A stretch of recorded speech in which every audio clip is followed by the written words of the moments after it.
let's get to the news. I have delayed this for far too long. You know who's not delaying his announcement for running for president? That's right, Joe Brandon, the current president. He's running for re-election. Oh my God, we were so shocked. Let's take a look. Now official in writing, right there, also in video, President Biden says he wants to finish the job and wants to beat what he calls MAGA extremism again. When I ran for president 4 years ago, I said we're in a battle for the soul of America, and we still are. The question we're facing is whether in the years ahead we have more freedom or less freedom, more rights or fewer. I know what I want the answer to be, and I think you do too. This is not a time to be complacent. That's why I'm running for re-election. It was exactly 4 years ago today that Biden threw his hat in the ring for 2020 and warned voters then about Donald Trump's rhetoric. Let's go to the White House now. CNN's Arlette Saenz is there. Arlette, we've seen the president on video today. What do we expect from him live and in person? Well, John, in a little over an hour, President Biden will be holding his first public event. What the fuck? What are they mowing the lawn of the White House? God damn it. Wait, what's happening back there? The buzzing is like ridiculous. And since officially rolling out his re-election bid, the president is expected at around 12:30 to speak at a union conference here in Washington. What do you mean? For people saying like, why is he running? Are you crazy? The incumbent's advantage is dramatic. It's very important. It doesn't matter if he's 700 years old. It's too late. He already won one time when he was old, knowing full well that, like, you know, by the second time he was running, he was going to fucking run again. Giving up the incumbent's advantage and just like having an unknown entity where the Democratic Party's lineup is not exactly strong to begin with is going to be silly from the perspective or from the opinion of the DNC. You know what I mean? It makes total sense. Having someone go up against, like having someone take the mantle from him could have been an option, but instead we went with Kamala fucking Harris as the VP. So good luck with that.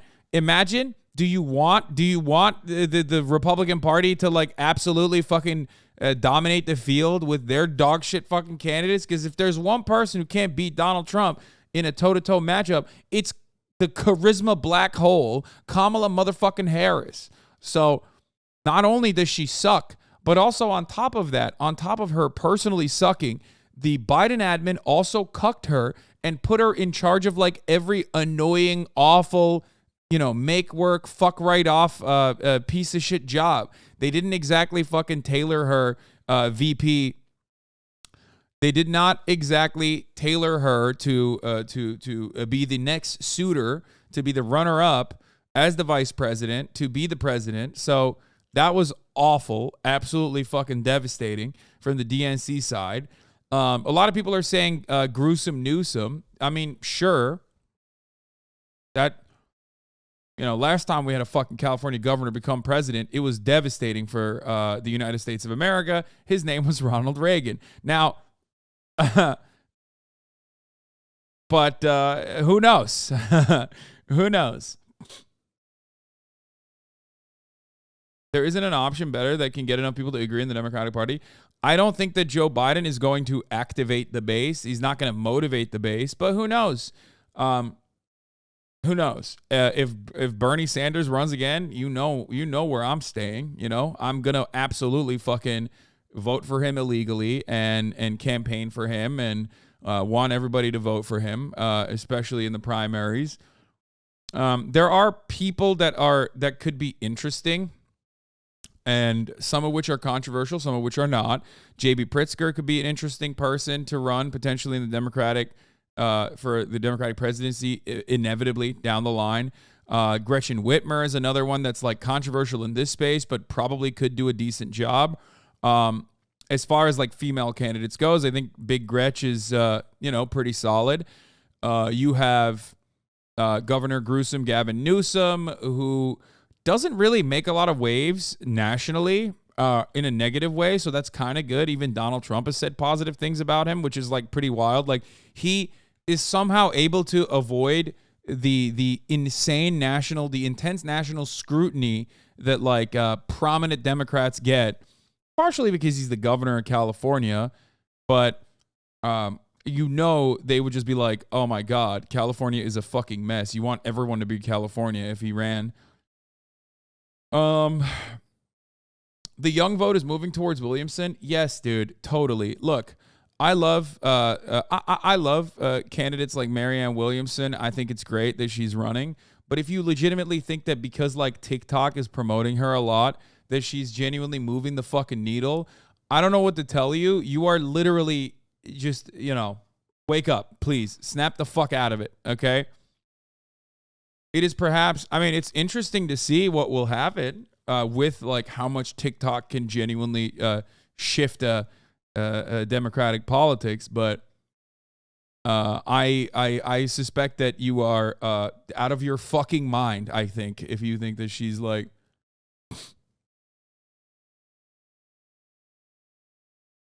just like Chang gangers. Yeah, Yang, you mean, right? The Yang gangers, isn't that what it was called? Like the Yang gang, not Chang, you fucking weirdo, or Chan.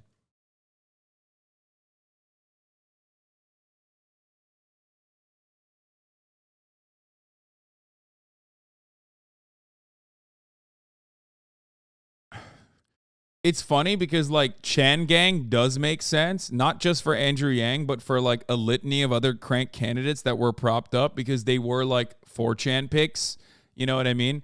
And they were not nationally prominent, you know what I mean? I think that's a dumb take. Williamson is doing pretty good so far. What metric are you saying Marianne Williamson is doing pretty good so far? Where is this coming from? Have you looked at a singular poll? Like, she has no fucking mainstream media coverage, possibly by design. Okay, like you probably have seen the Hasanox thread or something. I don't know. Which as much as I love Hasanox, I do heavily disagree. I haven't even read that fucking thread, but there is no. That's not happening, dude.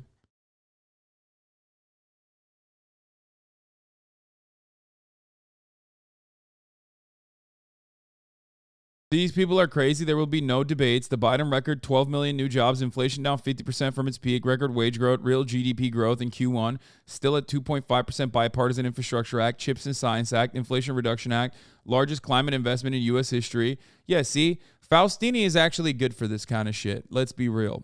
Okay, if we're going to do electoralism for a brief moment and we're going to talk about like elections from the perspective of a two-party political structure where both parties are actually beholden and enslaved by the bourgeois interests, yes, this kind of attitude is actually something that you're going to see a lot on CNN and MSNBC, and there is some truth to it, of course. Obviously, if you are a little bit interested in electoral politics while also simultaneously a leftist person, like a legitimately leftist person, you recognize that Faustini literally just brought up every single talking point that shows how far the Biden agenda has fallen short of the actual promises that it had made.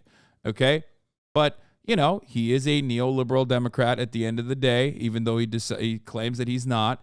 And neoliberals got a neolib, you know what I mean? Oh, man, it's not. Politics is the art of what's possible, sir. That's why we got to make concessions before we fucking move forward. Notice how this dude did not fucking bring up one of the most tangible and important fucking things that the Biden administration did, which was the abolition of student loan debt relief, the abolition of student loans. Why the fuck would you not bring that up? That is gigantically important.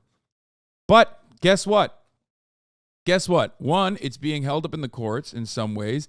Two, neoliberals don't give a fuck about actual tangible policies that like dramatically change people's lives. And three, okay, the Biden administration is not even pushing for that much.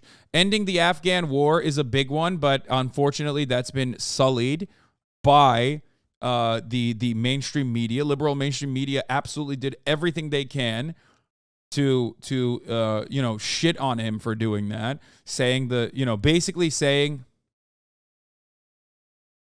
I thought you would be proud of me for not bringing up foreign policy, and I didn't mention student loans because of the courts.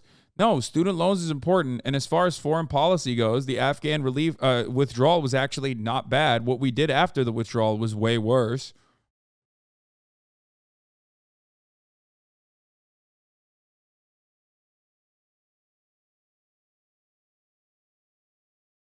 Anyway,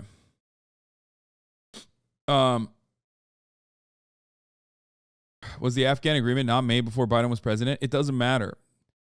The person who had the moral courage to follow through on that was Joseph Robinette Biden, and I will always respect him for that. I don't give a shit what people say. I defended him back then. There are two major policy moments that I have aggressively defended in the Biden administration. Student loan debt relief was one of them, which they haven't done enough advocacy for some fucking weird reason. Freaks. And two, Afghanistan withdrawal was actually great. Biden, on the other hand, has been very dramatically anti-union, had a tremendous amount of opportunity with the IRA to ensure that like any kind of infrastructure spending or any kind of fucking contracts that we offer to foreign capital or even, companies that want to open up factories here, because we have a shitload of money for renewable energy lined up, climate investments that he was talking about. Those investments could have been conditional. They could have been, hey, like with one easy fucking move, Biden could have said, we're giving you the money faucet. That means you have to have unionized workplaces. Could you imagine? That's how you do. That's politics, right? I mean, that's not everything. That's not immediately fucking turning around and like instituting a communist utopia. That's just like within the boundaries of reason, something that other countries do all the fucking time. He could have done that. He didn't do that. He didn't push for that. Every single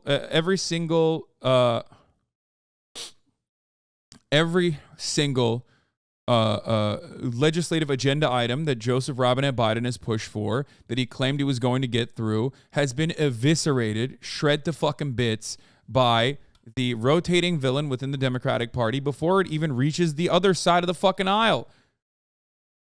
Kyrsten Sinema and Joseph Manchin have deliberately and successfully made piecemeal out of made mincemeat out of every single fucking thing that the Biden admin has tried to put together, and they got no punishments for it. Kyrsten Sinema even fucked right off after getting the greatest gift of all time, okay, as a green senator, as like a first-term senator, being allowed to be the signatory and like the crafter of the massive bipartisan infrastructure, massive bipartisan infrastructure legislation, and then fucking right off and turning around and doing this and being like, I'm actually fucking independent now, dog. Like, that is so disrespectful. It's so fucked up. Like, I'm talking about this from the perspective of like someone who I'm putting my Democratic Party hat on for a second to just like make that assessment here. And it is the greatest cucking. It is such an aggressive cucking. Sneeko looks at situations like that. Okay. Sneeko looks at that and goes, oh my God, I wish I was the Democratic Party. I wish I was sitting at the head of the DNC right now because, oh my God, I just got ass fucked by literally the big hulking bull that fucked my wife. Okay. That is what Kyrsten Sinema, okay, the most annoying person on the fucking planet, was able to do to the Democratic Party, okay? A cucking that was so public, a shellacking that was so gross in many respects that, like, Sneeko starts drooling when he thinks about how humiliating that is for the Democratic leadership. Washington, D.C. as he looks to highlight his ties to the labor community, but it also highlights the strategy of how the president will be deployed in the coming months. Advisors say not to expect the president to be out there on the campaign trail holding these large-style rallies Instead, they believe that one of his main selling points to the American people will come as he's simply doing the job as president. So he will be speaking at that union event today. He is also, over the course of the next 2 days, hosting the South Korean president here at the White House. A bit later today, Vice President Kamala Harris will be speaking at a reproductive rights rally at a time when abortion has been a mobilizing issue for Democrats. But this all comes as the president is officially rolling out his campaign. The president really trying to draw comparisons to his 2020 launch when he had warned that there is a battle for the soul of the nation. He is saying that that battle is not yet complete and he needs another 4 years in the White House. He is also trying to warn that American freedoms are under siege by. Please tell us the center-left party in any post-industrial economy that's been more successful than the U.S. Democratic Party since 2018. UK, no. France, no. Sweden, no. Finland, no. The list goes on. They're resting on the laurels. Wait, what a fucking stupid take this is, dude. What are you talking about? First of all, this is an insane comparison to make because they're already riding on the fucking laurels of like, you know how the United States of America rests on the shoulders of the FDR New Deal agenda, okay? This guy, Faustini, claims to be an FDR New Deal Democrat, right? So he should respect that sentiment, right? That's literally what the fuck every European country is sitting on top of. What do you mean? They have only been able to withstand neoliberal evisceration exclusively because of everything that like the trade unionists and communists did before them. What the fuck are you talking about? That's the reason why in countries like the ones that you just mentioned, okay, it's completely out of the question to privatize certain key components. And every single time they do that, every single time that does happen, there is massive public outcry, massive public backlash. The idea that like center-left parties are super successful, and noticeably, by the way, you mentioned UK. What are you talking about? What are the Lib Dems doing? That's the center-left party, right? Are the Lib Dems even a viable fucking part of any coalition in this country, in the UK? Where is the center-left Lib Dems at? They're nowhere to be fucking found. They're a joke. UK Labour clearly to the right of the US Democratic Party right now. Even with Keir Starmer, UK Labour is not clearly to the right of the US Democratic Party right now because the UK at the very least has viable labor unions that still have a lot of outside influence on what the fuck the Labour Party does. You are out of your fucking mind. These countries that you're referencing, you're making up metrics in your mind to like make them seem like they're more neoliberal than they are. I criticize UK Labour under Starmer all the fucking time. It's dog shit. It's awful. Okay? But you have to be on trans rights, on immigration, on crime, on spending. He's all to the right on Biden. Brother, of course on trans rights or on immigration or on crime, he's to the right of Biden. On first of all, no. On trans rights and on immigration, he might be to the right of Biden. But on fucking crime, he is exactly like Joseph Robinette Biden. They both talk about how much they want to fund the police. What the fuck are you talking about? They are identical in that regard. But it doesn't matter because you're doing the liberal assessment. The liberal assessment dictates that you do not analyze the current material conditions in any country and do a blanket like, look, this person shits on trans people. Joe Biden actually said trans people are nice. Therefore, Joe Biden clears, this other nation's trans policies, as though that is any indication for the overarching attitude that they have towards social spending and social safety nets. Okay? You're wrong. You're wrong on that front. Fuck.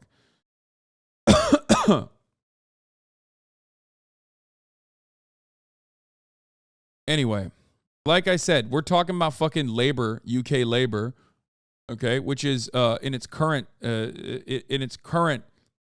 existence is definitely closer to center left, even though that is a funny and cute little way to claim that, like, to take ownership of the Labor Party, a party that was built around labor, is pretty funny when Lib Dems exist. Why did you not bring up Lib Dems for some weird reason when we were talking about UK politics?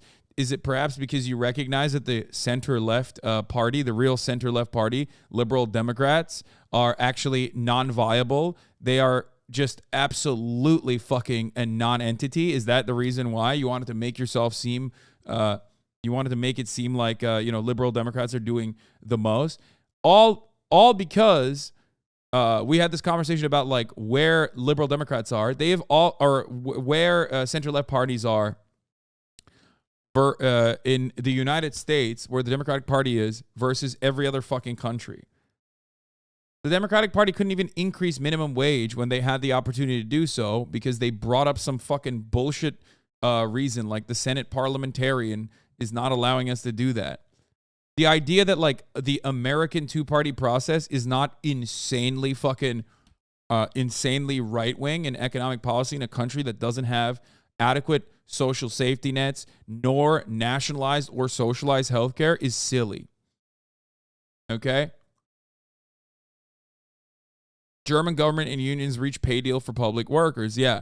In the United States of America, we have no union participation in the economy. And when there is powerful unions, they turn around and fucking try to do a strike, and then Biden stops them from doing it.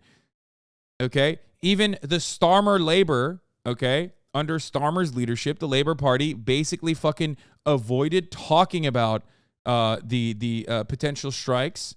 Okay? But it doesn't matter. At the end of the day, because the labor unions are still viable, they can at least like bully the party around, the party that is ostensibly on the left.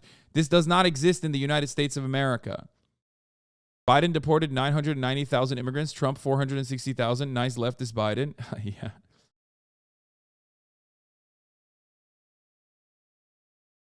Yeah.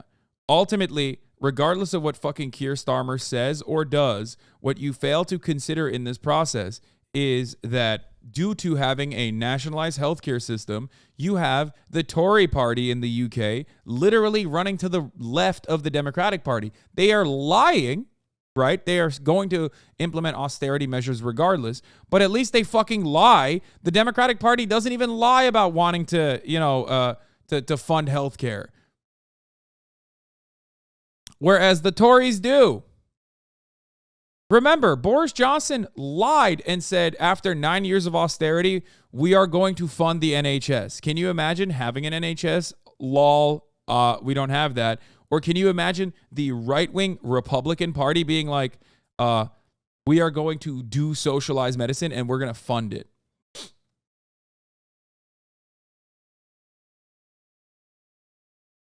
Nah, you're wrong. It's true that a lot of Democrats over here be Tories, but Tories are 100% to the right of the Democrats. Maybe I misheard you. Of course, Tories are still the right-wing party and very right-wing in the UK. I'm saying that if you look at the actual material conditions, though, and the actual social policies, social spending that exists in these nations, the Tories can't get away with fucking... the Tories can't get away with straight up being like, we're going to cut social safety nets. They can't. Okay?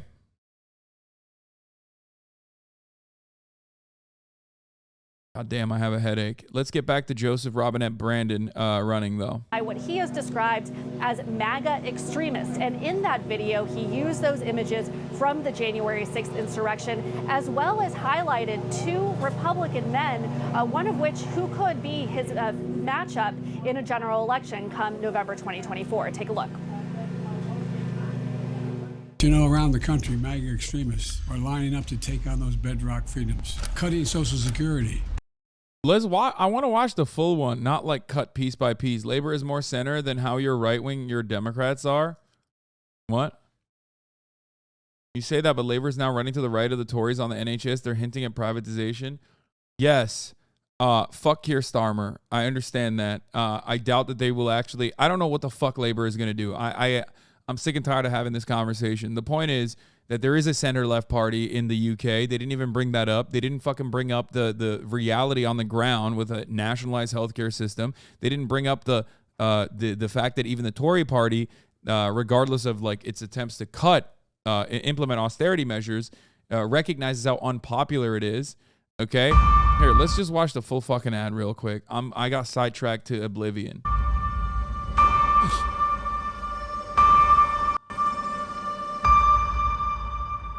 The Lib Dems are not center left, Hassan. No, they're supposed to be center left.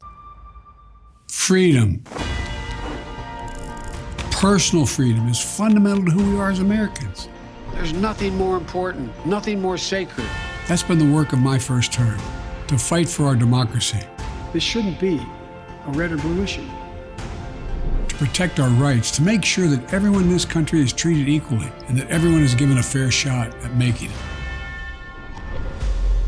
But you know, around the country, MAGA extremists are lining up to take on those bedrock freedoms, cutting Social Security that you paid for your entire life while cutting taxes for the very wealthy, dictating what health care decisions women can make, banning books, and telling people who they can love, all while making...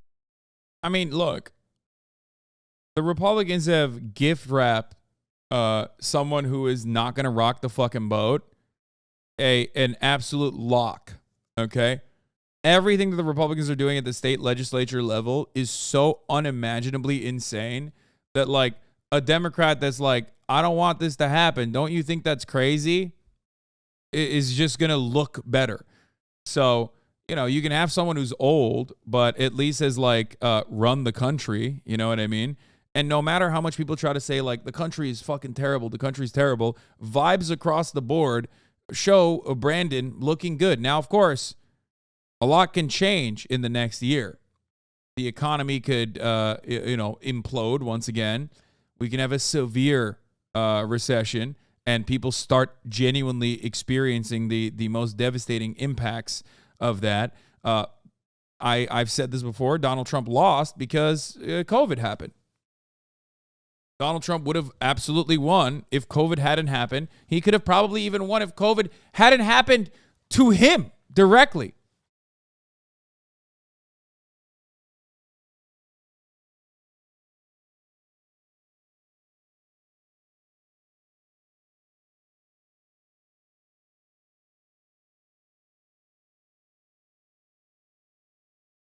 Senator Bernie Sanders says he's endorsing Biden for re-election. Yeah, I mean, it's over. It's Jover. Making it more difficult for you to be able to vote. I want to bet he didn't even get concessions from him to do this. I mean, he's 7 million years old, dude. Everybody calm down. Stop yelling at Bernie Sanders. Like, let the man fucking rest. Let the man fucking rest and you know, live his remaining days out as he tries to, I don't know, as he tries to exist on this planet.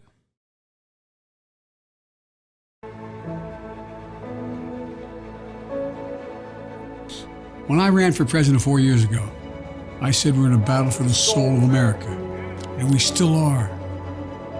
The question we're facing is whether in the years ahead we have more freedom or less freedom, more rights or fewer.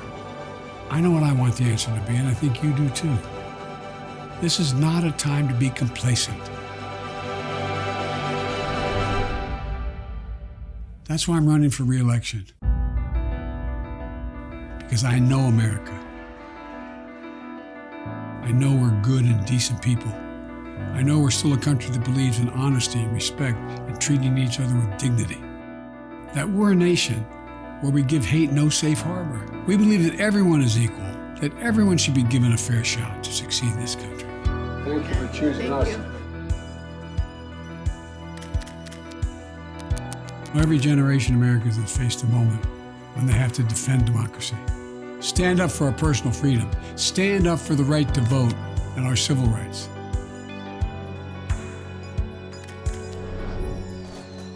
And this is our moment.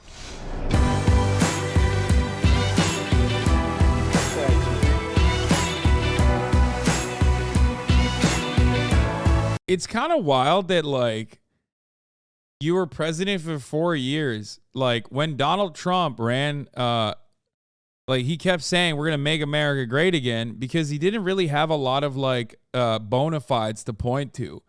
It's weird that this ad doesn't show any of the things that Faustini was chirping about in the chat. Like, the least Biden could have done has been like, we gave money back to the children, Jack. You're not crippled by student loan debts.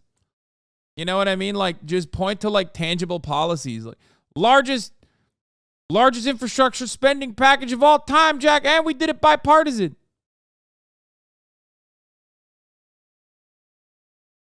Yeah, the only policy that gets any real airtime, yeah, Ryan is right, is voting rights, and it's also the policy he gave up on the fastest. There's a passing mention of abortion rights, of course, without saying abortion rights or even Roe, but no suggestion of what he'll do about that. Presumably, he'll codify Roe, but that's left to the imagination. Zero on what he'll do when it comes to jobs, wages, inflation, union power, healthcare. He's going to fight the MAGAs, though. You feel like the Bernie bro narrative has died out? Only because Bernie's campaign... Oh, what the fuck?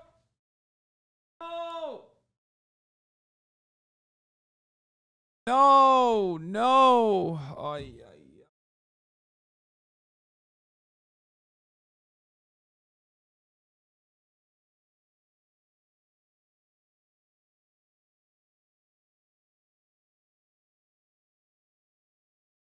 Bro, she got up from the pee pad and peed on the bed, dog. Who does this? Who? Why? Oh, no. Okay, let's just fucking watch this while I clean everything up. God you paid damn for it. your entire life while cutting taxes for the very wealthy, dictating what healthcare decisions women can make, banning books, and telling people who they can love. Now, as this campaign formally takes shape, the president is facing some challenges, including polling that has shown that the majority of Americans do not believe he should seek a second term, with many saying that some of their concerns relate to the issue of his age. But President Biden and his allies believe that he has a strong record to run on and that ultimately voters will side with him when compared to the Republican alternatives.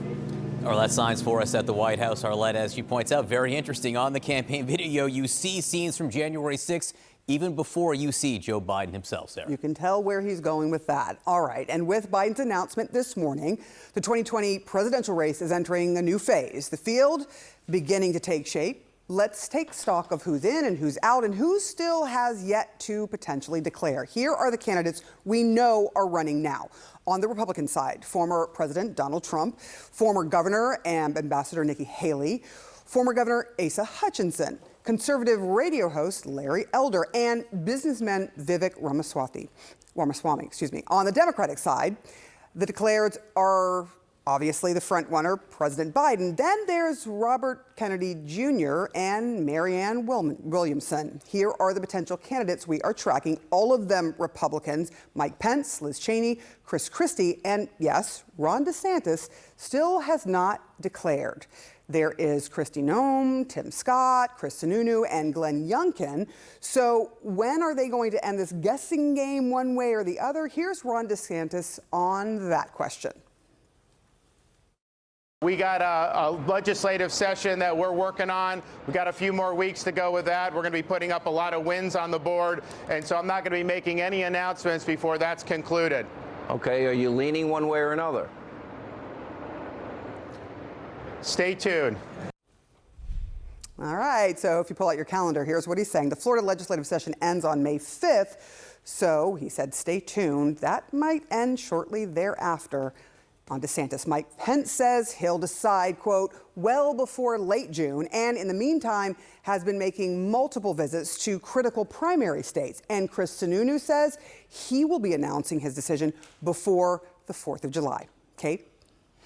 Joining us now for more on this is CNN political commentator, former Obama administration official Van Jones. It's good to see you, Van. So we saw that video announcement from President Biden this morning, rolling out officially his reelection campaign. Themes, first word out that you hear from him, freedom. Themes that you see throughout: fighting for abortion rights, threats to democracy through that January 6th imagery, gay rights, voting rights, less check my record, more the fight isn't over. What did you think of it? Well, you know, one thing about Joe Biden, he has always been underestimated. He was considered a lightweight in the Senate, but you know, he is a winner. And I think it's hard when you've won vice president twice, when you've won the presidency twice, once, to not want to do it again. And so I don't think anybody's surprised that he's running. I think the themes that he's talking about are interesting. because this battle about freedom, you hear both sides saying the other side wants to take away your freedom to speech, your freedom for your Second Amendment rights. We're saying that the other side is trying to take away democracy itself. So I do think he's right on target with where a lot of concerns for Americans are. We're concerned about the economy and about our democracy, and I think he's lining up his forces for this fight. Do you think it's possible when he's been in politics as long as he has, when he's been president then for 4 years, that he can run on something that it's not a referendum, it's the fight yet to be fought? Look, I think all elections are about tomorrow more than yesterday. I mean, he has done an extraordinary job. I was also very pleased to see how prominent Kamala Harris was in that 30-second. Yeah, I mean, there were people who were wanting him to back away from her, wanting him to throw her overboard, et cetera. I think he's sending a very clear message. They are a team. They got there together. They're going to stay together, and they want to win again together. And by doing that, I think he expands the playing field.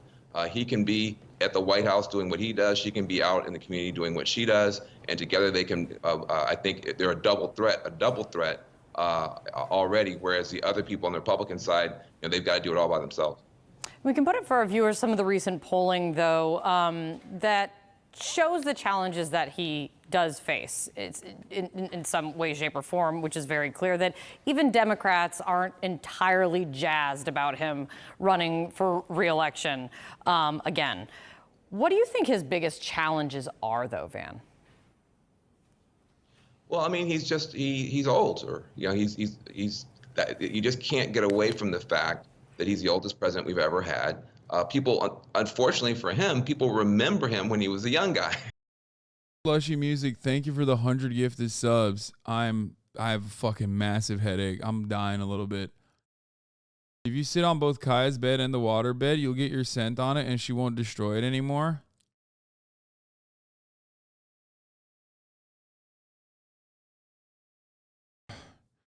Bro. Slushy Music, thank you. I did take Advil just now when I ran outside. Okay. There's nothing I could do. She literally loves laying in her own piss. This is the worst coverage I've ever seen. You should give up on CNN for real. Yeah, I mean, I've never been. You need to pee on her pad, and as this new father, it will follow your example. Yeah. I know.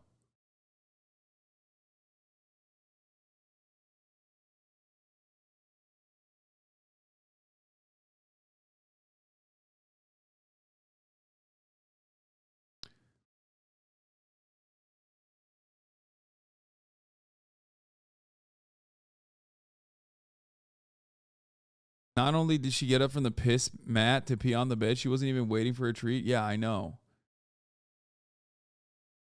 I think it needs to be in the same spot. That's what I'm fucking up. I shouldn't have moved it.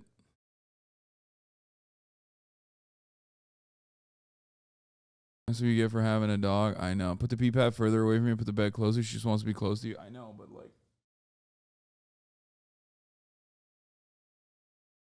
anyway, right now she's just playing with her toys, so I'm just going to let her do it. Or just stop using pee pads and teach her that potting inside isn't permissible. Yeah, thanks, man. Please explain to me how a dog who literally just recently started seeing more than just light as a 7-week-old fucking dog should immediately be potty trained to piss outside. Go ahead. I know you're fucking Caesar Milan. You are the ultimate dog trainer. You don't know how old this fucking dog is. You don't know anything. You're just literally saying this dog clearly doesn't associate piss as a negative thing. She clearly does not have at this stage even an ick towards laying in her own piss. She's currently laying in her own piss pad. She's on top of her piss pad. What's the number one thing naturally that dogs are not supposed to do? Which is why do you crate train dogs, for example? You crate train them because they're not supposed to piss in their own fucking area where they're sleeping.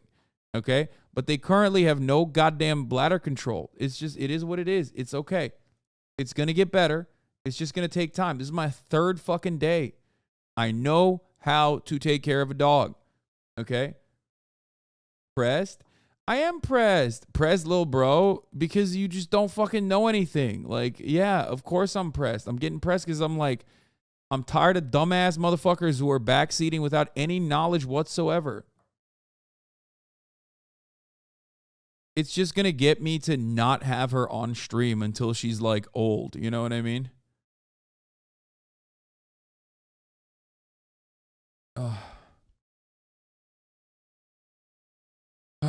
She's only 7 weeks old. She will get it. It ain't no thing but a chicken wing. I know. She's like, this is her third day.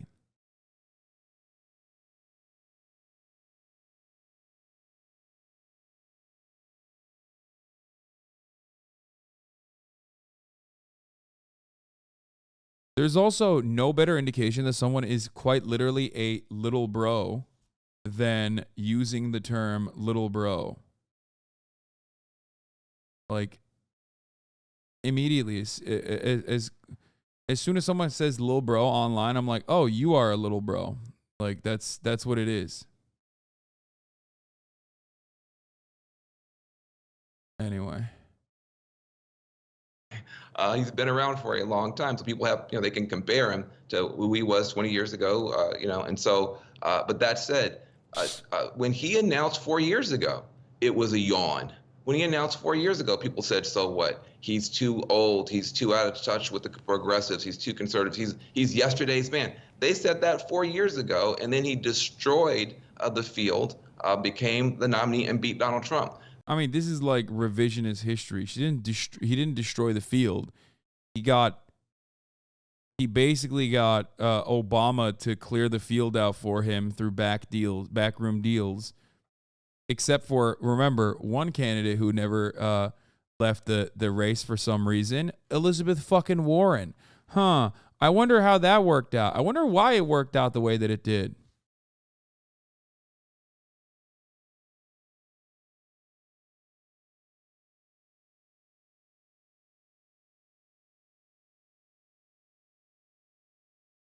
Just cut us off. It's for the best. Yeah. Half the field quit and endorsed him. He hadn't stepped foot in like half of these Super Tuesday states. Anyway, I'm not going to fucking relitigate it. It's fine. So I just think, 4 years later, I think we should remember, we didn't think he could pull it off 4 years ago, and look what he's done.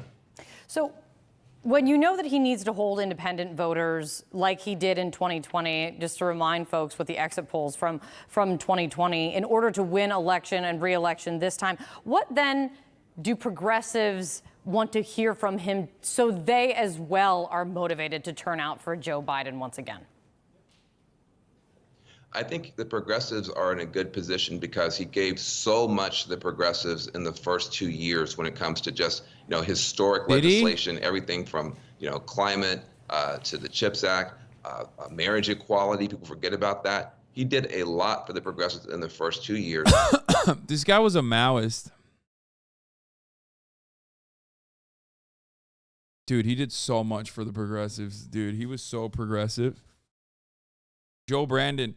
I like the people that wrote Joe Brandon is the FDR of this generation comes Joe Brandon is literally still the FDR of this generation, even if he didn't do any of the things that he promised he was going to do, and was like absolutely eviscerated by his own party every step of the fucking way, and didn't really push for a lot of his agenda or punish any of the people that eviscerated his progressive policy promises.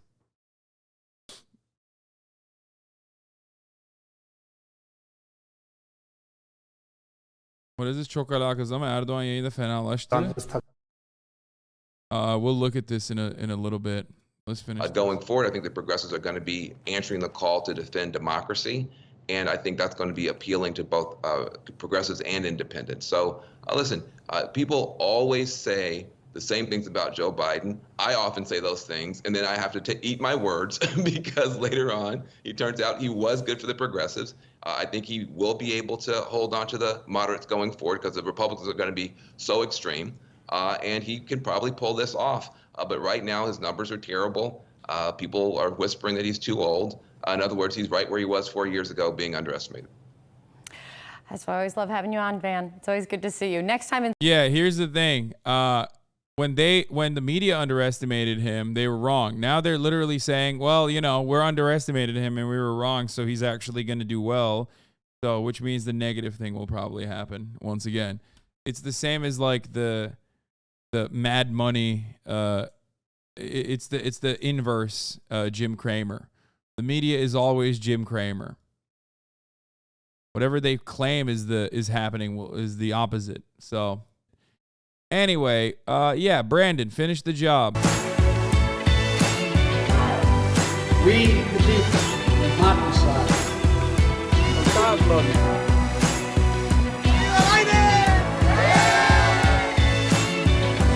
So if you're with me, go to joebiden.com and sign up. Let's finish this job. I know we can. Because this is the United States of America. There's nothing, simply nothing we cannot do if we do it together.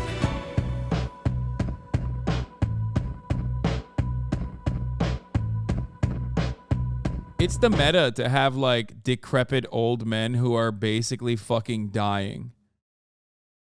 You know what I mean? Like that's kind of the meta.